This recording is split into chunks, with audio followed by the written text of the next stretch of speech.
Welcome to Kerala lottery guessing 10/7/2026க்கான guessing பார்க்க போகிறோம்.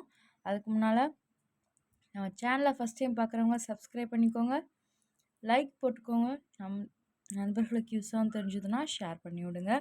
பக்கத்தில் இருக்க பெல் ஐக்கானை கிளிக் பண்ணிக்கோங்க. அப்போ தான் நம்ம போடுற வீடியோ உடனுக்குடனே உங்கள் நோட்டிஃபிகேஷனில் வரும். வாங்க இன்றைக்கான கெஸ்ஸிங் பார்க்கலாம். ஏ போர்டில் பார்த்தீங்கன்னா 6 5ன்னு எடுத்திருக்கோம். பி போர்டில் பார்த்தீங்கன்னா 4 3ன்னு எடுத்திருக்கோம்.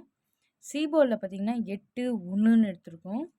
3 நம்பர்ஸில் பார்த்தீங்கன்னா ஏ போர்டில் 6 வந்ததுன்னா 6 வச்சு 648 631 641 638ன்னு எடுத்திருக்கோம். இதே ஏ போர்டில் 5 வந்ததுன்னா 5 வச்சு 548 531 541 538ன்னு எடுத்திருக்கோம். ஆல் போர்டில் பார்த்தீங்கன்னா 4 1ன்னு எடுத்திருக்கோம். இதான் இன்றைக்கான கெஸ்ஸிங். நம்ம சேனலை ஃபஸ்ட் டைம் பார்க்குறவங்க சப்ஸ்கிரைப் பண்ணிக்கோங்க, பெல் ஐக்கானை கிளிக் பண்ணிக்கோங்க. அப்போ தான் நம்ம போடுற வீடியோ உடனுக்குடனே உங்கள் நோட்டிஃபிகேஷனில் வரும். பிடிச்சிருந்தா லைக் பண்ணுங்கள், நண்பர்களுக்கு யூஸ் ஆகும் தெரிஞ்சதுன்னா ஷேர் பண்ணி விடுங்க. தேங்க்யூ ஃபார் வாட்சிங்.